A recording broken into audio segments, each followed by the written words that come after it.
sur tes deux pieds, nous allons adorer le Seigneur.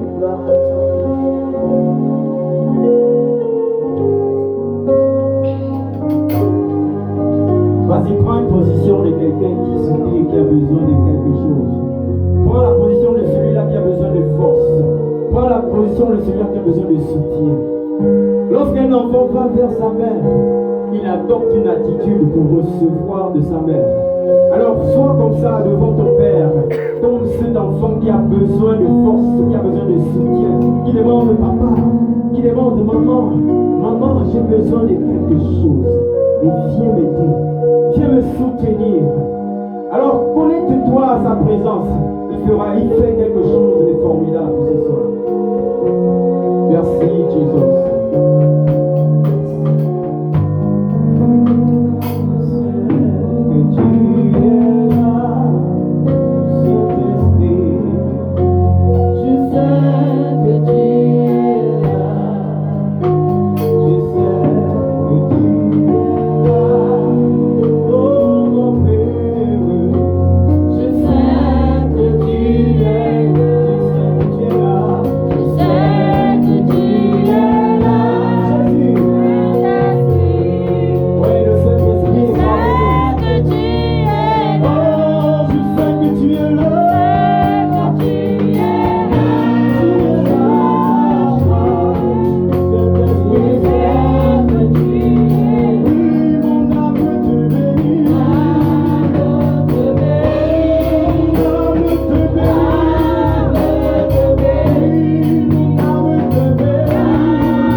Père, nous sommes là ce soir, c'est pour te rencontrer. Saint-Esprit, nous sommes là ce soir, c'est pour te rencontrer. Jésus-Christ, Nous sommes là ce soir, c'est pour t'écouter. Toi qui as porté la veste de l'Église.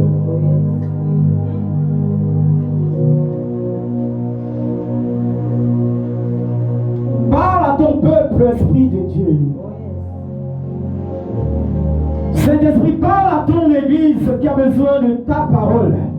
Ton Église a besoin d'être nourrie de quelque chose de particulier ce soir, Seigneur. Je prie pour la réception de ton Église. Je prie pour la réception des cœurs. Je prie pour la disposition des cœurs. Et je perturbe tout serpent qui se mêle à nos affaires. J'écrase la tête de l'ennemi qui se mêle à nos affaires. Au nom puissant de Jésus-Christ, je fais taire toute force du monde des ténèbres. Et je renvoie les mains vides à l'ennemi. Au nom de Jésus-Christ, toi qui viens pour venir prendre le peuple de l'église de mon Père, toi qui cherches le peuple de l'église de mon Père, je déclare maintenant que tu lâches prise. Je déclare maintenant que ton emprise soit hors d'état de nuire. Tout feu étranger maintenant s'éteint au nom de Jésus-Christ. Merci Seigneur, bénis ta parole. Bénis Seigneur ta parole. Fais de moi Seigneur le canal que tu as choisi ce soir pour transmettre ta révélation à ton peuple. Tu peux rester dans la même position. Reste dans la même position. Et je veux que le pianiste m'accompagne pendant ce temps. Ce sont des temps spéciaux.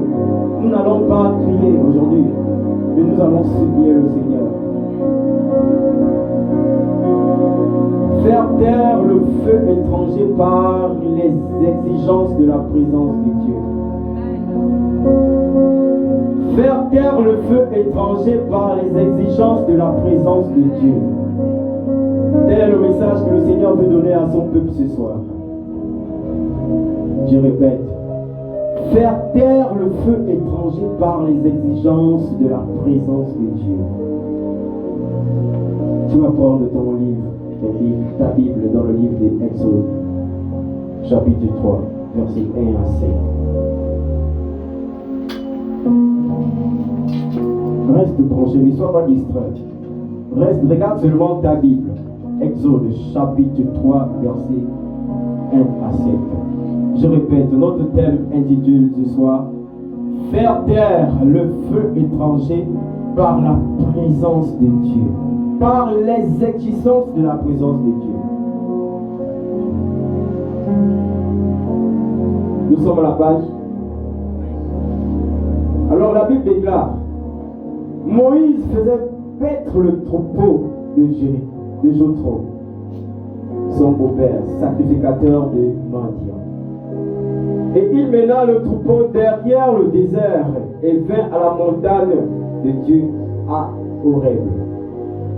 L'ange de l'Éternel lui apparut dans une flamme de feu au milieu d'un buisson. Moïse regarda, et voici le buisson était tout en feu, et le buisson ne se consumait point. Moïse dit, je veux me détourner pour voir quelle est cette grande vision, et pourquoi le buisson ne se consume point. L'Éternel vit qu'il se détournait pour voir. Et Dieu l'appela du milieu du buisson en disant, Moïse, Moïse. Et il répondit, me voici. Dieu dit, n'approche pas ici, ôte tes souliers de tes pieds, car le lieu sur lequel tu te tiens est une terre sainte. Et il ajouta, je suis le Dieu de ton père, le Dieu d'Abraham, le Dieu d'Isaac et le Dieu de Jacob.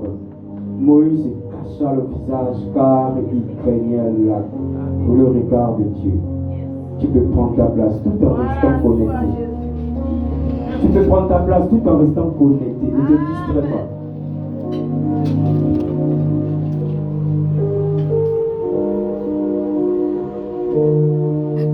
Ce soir, nous abordons un thème critique. Le Seigneur vient nous dire que nous devons éteindre le feu étranger par l'application des exigences de la présence de Dieu. Il y a une chose intéressante, lorsque Maman Grâce a commencé dans la prière d'intercession et dans la prière de combat,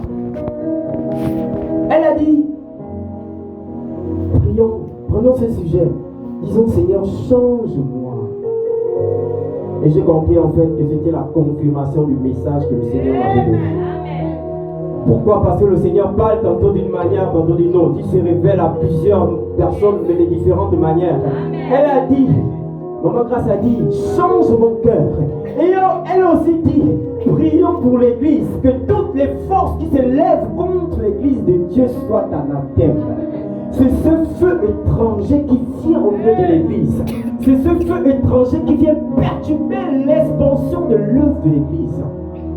Et nous devons appliquer, nous devons chasser ce feu par l'application des exigences de la présence de Dieu. Les exigences de la présence de Dieu, c'est quoi? C'est tout ce que Dieu veut que tu fasses dans son Église. C'est tout ce que Dieu veut que tu fasses pour sa volonté. C'est tout ce que Dieu veut que tu fasses pour le servir. Comment Dieu veut que tu le sers? Comment est-ce que tu sers Dieu? Alors ici, le feu étranger, c'est quoi? Le feu étranger, c'est toute force, toute puissance, tout comportement qui vient perturber le développement harmonieux de l'œuvre de Dieu. Mon ami, mon frère, ma soeur, l'Église du Seigneur est dans un état critique. L'Église se comporte même plus que les mondains. Le monde vient même déjà dans l'Église. Le monde transporte même les chrétiens. Et les chrétiens adoptent une attitude plus pire même que les païens. Et ce qui fait que le feu étranger entre dans l'Église et vient perturber le développement harmonieux, l'expansion de l'œuvre de Dieu. Et Dieu dit ici à Moïse, Moïse, enlève tes sandales, car le lieu où tu te tiens était lieu pur. La terre dans laquelle tu te tiens est une terre pure. Cela veut dire que lorsque tu viens dans l'église du Seigneur, tu dois entrer en étant pur et saint.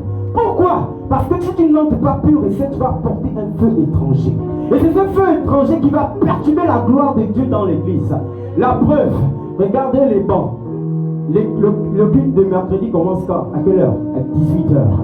On a commencé à 19h. Tu es venu à quelle heure? Demande à ton voisin, tu es venu à quelle heure? Tu es venu à quelle heure? C'est un feu étranger qui vient dans l'église. Le retard est un feu étranger. Pourquoi? Parce que le retard qui fait en sorte que nous déplaçons carrément l'heure. Et le pire, c'est que les hommes de Dieu sont là assis et ils attendent le peuple. N'est-ce pas une malédiction pour le peuple de Dieu? Chrétien, ressaisis-toi. Le Seigneur te parle ce soir. Prends conscience de ce que tu fais. Prends conscience de ce que tu veux. Prends conscience de ce que tu cherches. Amen. Qu'est-ce que tu cherches? Qu'est-ce que tu veux? Quand tu t'es converti, qu'est-ce que tu étais? Qu'est-ce qui a fait en sorte que tu changes de vie? Chaque fois que tu venais à l'église le premier, c'est toi qui viens maintenant en retard. Chaque fois que tu t'es dépêché pour être à l'heure, c'est toi qui viens maintenant 1 heure après l'heure. L'homme de Dieu, les hommes de Dieu t'attendent même. C'est une malédiction l'église. C'est une malédiction pour le peuple de Dieu. Parce que Dieu protège ses serviteurs. Il n'équipe pas ses serviteurs pour rien. Il n'appelle pas ses serviteurs pour rien s'il n'y a pas d'âme. C'est comme le commerçant, s'il n'a pas de clients, il ne peut pas fonctionner. Alors Dieu se lève, il élève son serviteur, il le pose, il le place, il l'établit. Pourquoi? Parce qu'il sait qu'il y a des âmes qui sont destinées là. Mais si eux ils ne viennent pas, ils viennent en retard, c'est même lui qui va attendre. C'est une malédiction, peuple de Dieu. L'église traverse une malédiction. Ressaisis-toi. Commence à venir à l'heure à partir de ce soir. Commence à venir à l'heure du culte à partir de ce soir. Que cela soit fini. Pourquoi? Parce que c'est un esprit qui vient perturber le bon fonctionnement de l'église. Les chrétiens s'élèvent emportés par l'esprit du retard. C'est un démon qui vient perturber le bon fonctionnement du peuple de Dieu. On se laisse emporter par le retard. Tu sais ce que le retard, oh, lorsqu'on nous invite dans une administration, dans un bureau, tu te lèves à 5h, 4h pour aller au travail, pour aller au bureau, pour venir à l'église. Tu prends ton, oh non, ils vont attendre. Non, je vais aller pendant la louange. Non, la parole est encore loin. On va encore loin. Il y a encore le prégut. Peuple, tu viens à l'heure. C'est une malédiction pour toi. Pourquoi? Parce que la Bible dit honore ton père et ta mère. C'est ainsi que tu auras une longue vie. Alors, c'est le seul commandement, le premier commandement avec une promesse.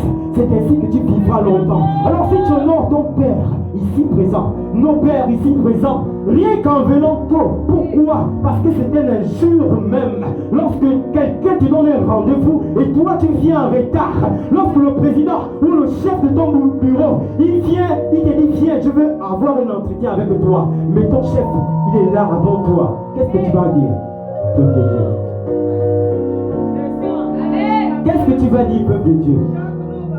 Tous les jours, nous venons en retard. Et c'est cette première étape qui vient perturber carrément le bon fonctionnement de l'église.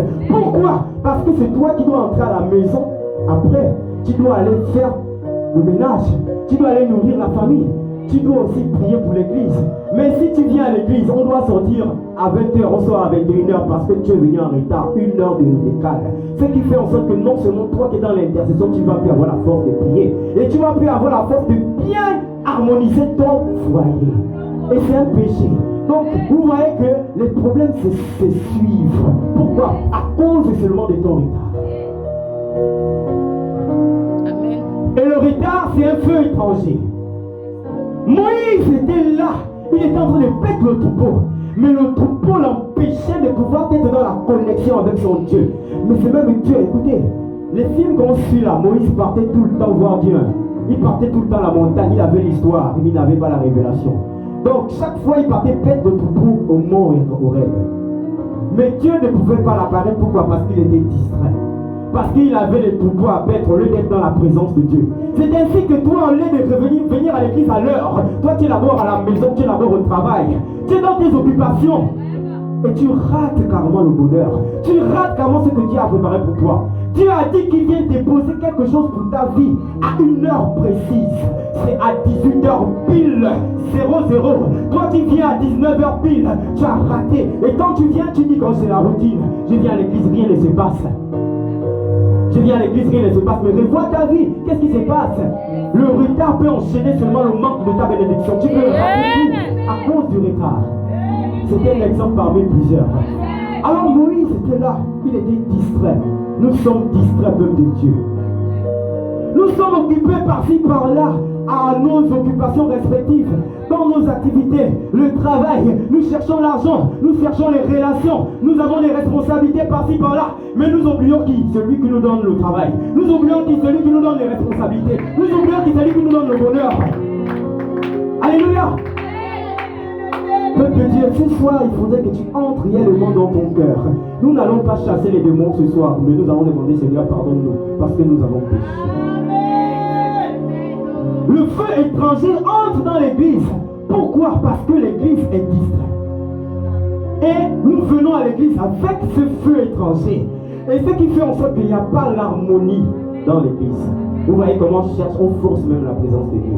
On force, on cherche, on force. On change, on donne une adoration, une autre, pour que la présence de Dieu vienne. Alors que si tu étais là régulièrement, tu ne forces pas un seul chant, une seule prière, ça fait en sorte que tout le monde est transporté. Mais tu cherches, tu dis, oh, pourquoi? Parce que tu es loin de la présence de Dieu. Alors que la présence de Dieu exige quoi? La présence de Dieu exige la discipline. Tu n'es pas discipliné. Et voici même ce qui se passe lorsque le chrétien, il vient à l'église. Il attend quelque chose, une promesse que Dieu lui a dit. Il vient à l'église, rien ne se passe. Il vient à l'église, rien ne se passe. Il prie, rien ne se passe. Il se décourage. Moïse ne s'est pas découragé, il partait tout le temps au mont Horeb.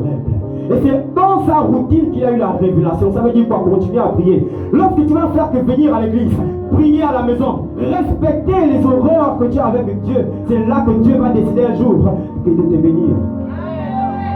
Dieu va décider de te bénir.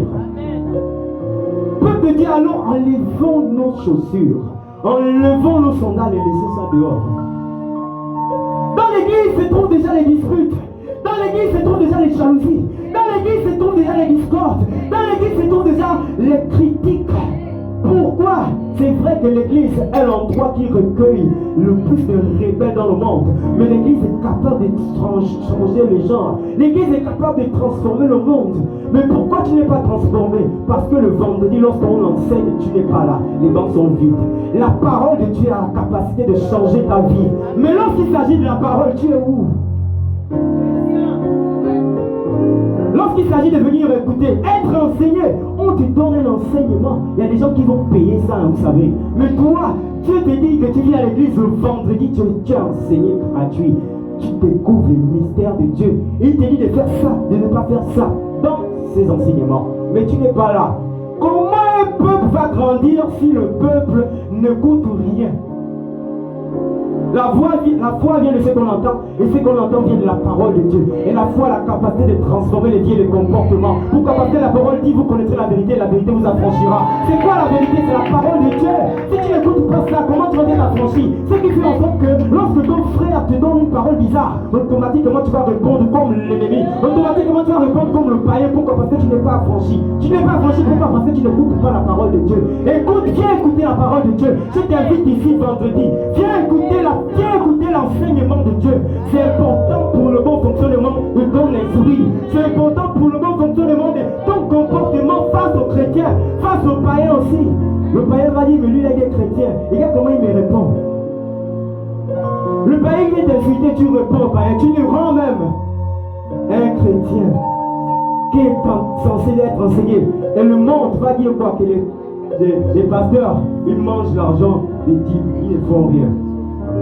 L'église est l'endroit le plus organisé du monde. L'organisation parfaite se trouve dans l'église. Mais lorsque le Saint-Esprit vient, nous laissons conduire par lui. Mais si le chrétien n'est pas organisé dehors, qu'est-ce qu'il fera? Quel message il va faire passer à la nation? Quel message il va faire passer aux païens?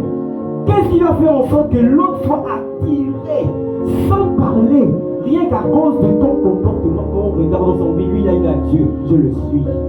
Qui?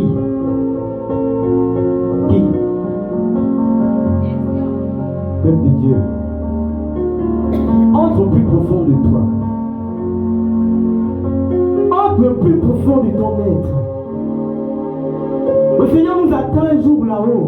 Il va nous demander des comptes. Voici ces gens qui sont morts. Ils n'ont pas su qu'ils allaient mourir. Ils ont pris un bateau, ils ont dit que le lendemain je me trouve à Libreville.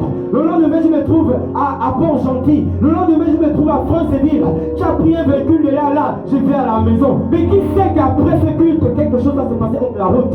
Mais si tu as accepté la parole de Dieu qui est venue dans ton cœur et tu t'es converti à sa parole, ce qui fera que, oh Dani, nous avons raconté une histoire ici, non? Le pasteur avait prêché sur la repentance. Et lorsque la femme traverse la route pour prendre son véhicule, elle meurt. La femme est allée au ciel. Pourquoi? Parce qu'elle s'est repentie sur place. Alléluia. Peuple de Dieu, entre au plus profond de toi. Demande-toi qu'est-ce que tu viens faire à l'église. Qu'est-ce que tu veux réellement? Quoi, tu viens bosser la conduite?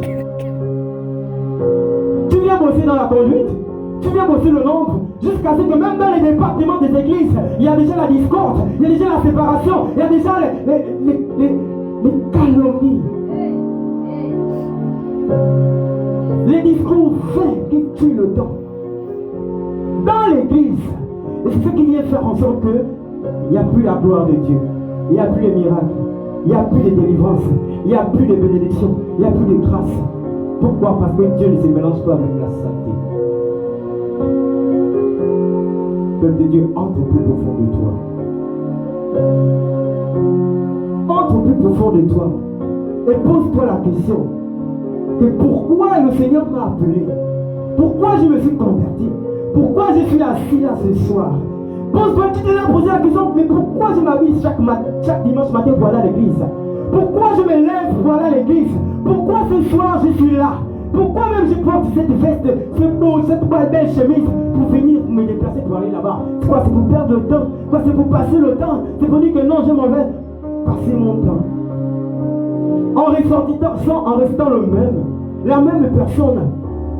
La parole est prêchée, l'évangile est prêché, la repentance est prêchée, les conseils sont donnés. Mais quelle est ta réaction face à tout ce que Dieu te donne? On dira que le peuple de Dieu, que les hommes de Dieu ne travaillent pas, c'est faux. c'est le peuple de Dieu qui est têtu. C'est le peuple de Dieu qui refuse d'appliquer les exigences de la parole de Dieu. Mais laisse-moi te dire que si tu persistes à emmener un feu étranger dans cette église, la Bible déclare qu'au temps d'Ananias et Saphira, Dieu a exposé. Pourquoi? Parce que Pierre était connecté à la présence de Dieu. Il a détecté. C'est pas Dieu qui a enlevé, hein? Dieu a mis le cachet. Mais c'est Paul. Paul a proclamé que voici, tu vas mourir. Ils sont morts. L'homme de Dieu va proclamer. Nous allons proclamer que tous ceux qui emmènent le feu étranger dans cette église, ils vont disparaître. Ils vont disparaître. Et Dieu va mettre son cachet. Pourquoi? Parce qu'il honore la parole de son serviteur. Lorsque Pierre s'est levé, dans le livre des Actes chapitre 3, la Bible déclare qu'il y avait Ananias et Saphira qui étaient là. Ils ont menti. L'œuvre de Dieu venait de commencer. Donc cette église vient de commencer. Ils ont amené le mensonge dans l'église pour perturber l'expansion, l'évolution de l'église. Dieu a dit non, il faut que mon église évolue. Il y a tellement de choses à faire. Mais s'il y a déjà la gangrène qui vient pour manger mes frères, si vraiment ils vont contaminer les autres, ils ont enlevé la mauvaise herbe. Comme dit, l'arbre qui ne donne pas de fruits sera coupé, jeté au feu. Alors nous allons évoquer le feu. Nous allons prier. Les hommes de Dieu vont prier. Ça suffit d'emmener le feu étranger dans la maison de Dieu. Ça suffit d'emmener des choses qui ne concernent pas l'expansion de l'église dans la maison de Dieu. Chrétien, ressaisis-toi. Chrétien, ressaisis-toi et reviens à ton premier amour. Ton premier amour, c'est de servir Dieu avec passion. Lorsqu'il s'agit de balayer, Dieu où? Aïe. La Bible dit, à celui qui en a même 10, on enlèvera, on donnera à celui qui a 1. Alors, ce que tu négliges là, enlever la poussière là, c'est là où il y a l'onction. Ce que tu négliges là, laisse-moi te dire que l'onction, c'est pas poser les mains chez les gens, c'est pas seulement ça l'onction. L'onction dépend, la catégorie d'onction dépend de la personne qui reçoit. Tu peux avoir l'onction dans les affaires, tu peux avoir l'onction dans l'entrepreneuriat. Tu peux avoir l'onction dans les constructions. Tu peux avoir l'onction seulement lorsque tu cherches une affaire à quelqu'un. Tu peux avoir l'onction dans un business. Tu peux avoir l'onction dans une entreprise. L'onction ne s'arrête pas seulement lorsque nous sommes à l'église, c'est faux. L'onction part partout. Pourquoi? Parce que la Bible déclare que lorsque Joseph était en prison, l'esprit de Dieu s'est emparé de lui. Et Dieu lui a donné la sagesse. Le plus grand économiste dans la Bible, c'est Joseph. Joseph a eu ce don de faire des prévisions incroyables. Lorsque les économistes se lèvent, ils réfléchissent même, ils regardent la stratégie que Joseph a eue pour pouvoir donner à l'Égyptien. Mais les gens crient, ils disent oui, ça c'est incroyable. Qui a fait ça? Qui lui a donné ce don? C'est Dieu. Ce don vient d'où? C'est l'onction qui vient manifester le don qui est en toi. Alors si tu dis que non, l'onction c'est seulement pour les hommes de Dieu, tu te trompes. Tu as besoin de l'onction, mais sans paliant, sans rame, en soulevant les chaises. Là, les chaises là. Que l'onction, tu dis que je viens seulement à l'église, je consomme la parole. Ah bon? Tu penses que consommer la parole? Là, je suis en train de parler. J'écoute la parole, non? On va finir, tu vas partir. C'est pas fini. Il n'y a pas que ça dans l'église. Ça ne s'arrête pas là. Peuple de Dieu, ça ne s'arrête pas là. Comprenons, Seigneur, touche sur ton église. Tu vas dire, Seigneur, touche sur moi, change ma vie. Parce que si une seule personne commence à changer, cela sera contaminé à tous. Je déclare que tout le monde sera contaminé. Le changement va atteindre tout un chacun. Au nom puissant de Jésus-Christ, ceux qui sont à la maison, quel que soit l'endroit qui se trouve, qu'ils soient au nord, au sud, à l'est, à l'ouest, qui sont localisés maintenant, à l'instant que je prie, que le changement s'attache à leur vie. Au nom de Jésus-Christ. Alors voici Moïse qui vient. Moïse accepte d'enlever ses chaussures. C'est le signe de la sanctification. Pour trouver un peuple, pour trouver un chrétien qui se sanctifie, qui se consacre pour le Seigneur, pour servir Dieu. Consacrer veut dire quoi? C'est quelque chose qu'on met spécialement à part pour un but défini. Quelqu'un qui se consacre, ce n'est pas celui-là qui va se comporter comme celui-là qui va au bar.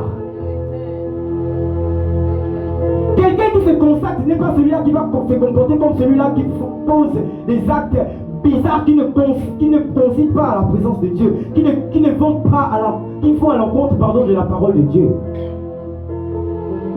Peuple de Dieu, levons-nous. Combien de fois tu pries pour ton église? La paresse dans la prière, c'est un feu étranger. La paresse dans la prière, c'est un feu étranger. Moïse est là, il s'approche. Enlève tes chaussures. Il enlève. Et la Bible déclare, écoutons ce que la Bible dit. Dieu dit, n'approche pas ici. Ôte tes souliers de tes pieds, car le lieu sur lequel tu te tiens est une terre sainte. Il ajouta, je suis le Dieu de ton père, le Dieu d'Abraham, le Dieu d'Isaac, le Dieu de Jacob. Ça veut dire quoi? C'est quand tu vas accepter de laisser tous ces feux, toutes ces choses étrangères hors de la présence de Dieu, hors de l'église. C'est là que Dieu va se révéler à toi.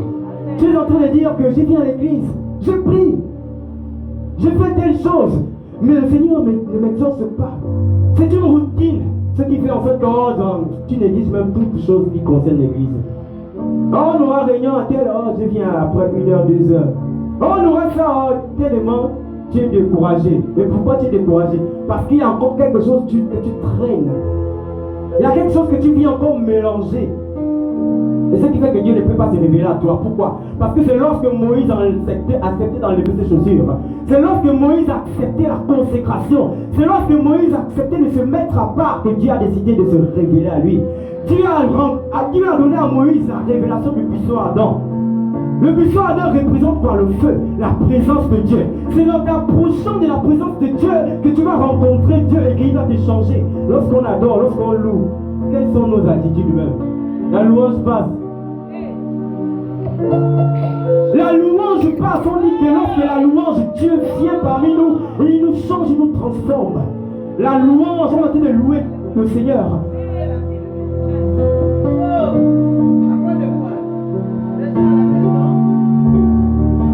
La louange passe, il y a la musique. Même bouger le corps, même au rythme, non. Tu observes les gens, comme si c'est un concert, même le concert on bouge. L'adoration passe, tu es là. La Bible déclare que lorsque l'adoration, tu es transporté vers le ciel. Mais toi, l'adoration passe, tu es là, insensible face à la présence de Dieu. Tu sais ce qui fait ça? C'est le péché. Alors, la prochaine fois qu'il y aura la louange, l'adoration, que tu ne fais rien, c'est que tu es suspect, tu pêches tout le temps, que lorsque la présence de Dieu, ça te gêne et ça te perturbe. Et tu ne peux même pas prier. Tu ne peux même pas chercher sa présence. C'est le péché. C'est le péché. C'est la vie du péché, peuple de Dieu. Oui, c'est la vie du péché. Quelqu'un qui vit exact, il a le goût d'être dans la présence de Dieu. Lorsqu'il sent même une petite trajectoire de la présence de Dieu passer, il veut entrer dedans. Mais c'est celui qui pêche tout le temps, qui vit une mauvaise vie. Mais la présence de Dieu le démange, ça le dérange. Ce qui fait en sorte que lorsque la louange et l'adoration, au lieu de t'applaudir, de t'appeler, au lieu de chanter, toi tu es là, tu regardes à côté là.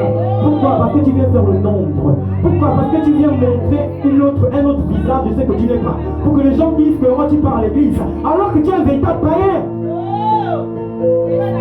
Tu es un véritable païen, mais tu viens t'asseoir à l'église. Tu pars à l'église, tu n'es pas chrétien. Pourquoi? Parce que la Bible déclare que Jésus, les chrétiens ont été donnés, ils ont été baptisés les chrétiens ont été baptisés par les païens. Ils faisaient comme Christ. Chrétien veut dire petit Christ, celui qui fait comme Christ. Mais qu'est-ce que tu fais dehors? Qu'est-ce que tu fais au quartier? Ce qui fait en sorte que ta vie n'est pas conforme à la parole de Dieu. Et lorsque tu viens dans la présence de Dieu, tu es gêné. Tu n'es pas à l'aise. Pourquoi? Parce que quand tu es dans ta maison, tu as l'aise de vivre dans ta maison. Tu n'es même pas chez toi ici alors. Tu n'es pas chez toi. Ah oui, tu n'es pas chez toi. Si tu viens dans la présence de Dieu, il y a un mouvement qui consiste à louer Dieu. Il y a une atmosphère qui consiste à lever sa majesté. Mais tu dois te mettre dans cette atmosphère et louer Dieu. Mais toi, lorsqu'il y a la louange, l'adoration, Le sang qui sautait. Le sang dit on acclame. Tu n'acclames, tu es suspect. Tu es suspect. Dis à ton voisin, tu es suspect. Oui, maintenant tu seras suspect. Mais tu peux même faire semblant de sauter, hein, mais on va savoir. Toute mauvaise chose se détecte. On va détecter toujours. Il y aura l'odeur, on va savoir que il force. Oui. Alléluia. Amen.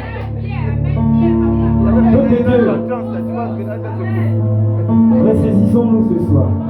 En sortie d'ici, vous savez, il y a une chose que moi je n'aime pas, c'est que je me déplace chez moi, je viens à l'église, je perds 2 heures de temps pour rien. Je n'ai rien reçu, ça ne me transforme pas, ça ne m'ajoute rien. C'est une perte de temps pour moi. Et j'aime pas perdre de temps pour rien. Si tu viens à l'église, tu ne reçois rien de particulier. C'est que tu n'es venu rien faire, tu as perdu le temps. Et le temps, l'anglais dit, le temps c'est de l'argent. Et cet argent c'est quoi? C'est quelque chose qui te fait du bien à la vie. Mais si ta vie n'a pas du bien, tu perds ton temps et tu tournes en rond. Mais c'est même incroyable. Quelqu'un qui se déplace chez lui pour venir louer le Seigneur, quand il vient à l'église, il ne loue pas. Quand la parole passe, il est déconnecté, il est là. Quand c'est le temps de la parole, il n'écoute pas la parole. Quand c'est le temps de la louange, il ne loue pas. Quand c'est le temps de l'adoration, il n'adore pas. Mais il s'est déplacé chez lui, il s'est parfumé, il s'est peigné, il s'est lavé, il s'est habillé, il s'est calmé. Il est venu à l'église. Seigneur, change ton église. Change ton église. Je peux te dire en fond. Non, il ne suffit pas seulement de dire du tout. Il ne suffit pas seulement d'acclamer le Seigneur. Il ne suffit pas seulement d'acclamer le Seigneur. Il ne suffit pas seulement de dire Amen.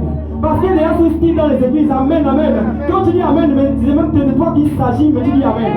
Donc laisse-moi te dire que entre au plus profond de ton cœur et comprends vraiment, réellement, ce que le message dit. Ensuite tu peux dire Amen. Quand la parole passe, il s'agit de toi, ça te touche dans le cœur, tu dis Amen, Seigneur, dans ton cœur. Tu dis Seigneur, change-moi, change-moi, change-moi. Combien de personnes ont déjà fait ce geste et lorsque la parole touche, ils se sont mis à genoux à leur place, ils ont commencé à demander pardon au Seigneur. Combien de personnes? Pourquoi? Parce qu'ils ont honte. La Bible déclare que celui qui a honte devant moi, j'aurai honte de lui au ciel. Tu as honte de dire pardon Seigneur, la parole qui sort là, ça me concerne, pardonne ma vie. Allez, même à l'heure que tu es en train de parler, tu es en train de parler dans ton cœur. Tu es en train de dire que lui, il dit quoi? Il nous parle mal ou quoi? Mais pourquoi? Parce que tu n'es pas à l'aise. Alléluia. Cherchons le Seigneur, peuple de Dieu. Le Seigneur parle ce soir. Alors si tu vois la seule personne qui est devant toi, tu vas passer à côté. Si tu vois les rires, qu'on est en train de sourire, des rires, c'est amusant, c'est vrai, tu vas aussi passer à côté. C'est pas ça l'essentiel. Si tu vois la vérité, c'est vrai, mais sans comprendre quelque chose et sans mettre ça dans ton cœur. Lorsque tu vas aller ce soir dans ta chambre, entre dans ta chambre et repasse tes paroles. La Bible déclare que lorsque Marie est partie chasser Jésus, Jésus a répondu à sa mère, je ne peux pas faire les choses de mon Père. Je ne peux pas agir pour mon Père. La Bible déclare que Marie, chaque fois, passait la parole que l'ange lui avait dit. Chaque fois, elle s'est rappelée de ça pour lui fortifier. Va dans ta chambre ce soir, tu dis Seigneur, voici ça, voici tel point, c'est pas bon, change-moi. Ce message ne s'adresse pas seulement à toi, ça s'adresse à moi, ça s'adresse à toi, ça s'adresse à tout le monde. Quand le Seigneur parle, il parle d'abord à la personne qui transmet le message. Et ce message est dans mon cœur. Et ce message m'a touché vraiment. Ce qui me dit que Seigneur, change ton église. Seigneur, ton église est vraiment têtue. Les chrétiens sont vraiment têtus, ils ont besoin de la main de Dieu qui s'élève. Est-ce que tu peux t'élever? Tu vas entrer dans cette atmosphère. Tu vas t'humilier devant sa face. Si tu veux, tu t'allonges. Si tu veux, tu prends la position que tu veux. En tout cas, moi, je me mets à l'aise comme chez moi.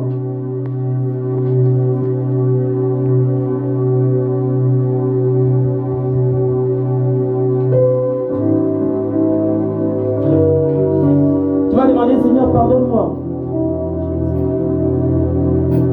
Je n'ai même plus besoin de donner le sujet parce que toutes ces paroles que j'ai dites, tu te retrouves au moins dans un point. Tu vas dire, Seigneur, pardonne-moi. Je n'ai pas fait ton service comme il le faut. J'ai amené un feu étranger dans ton église, dans ta maison, et cela a contaminé les autres. J'ai été un canal de malédiction pour mon prochain. Change ma vie, change mon cœur. Toutes ces paroles qui sont sorties ce soir. Demande, vas-y, dis quelque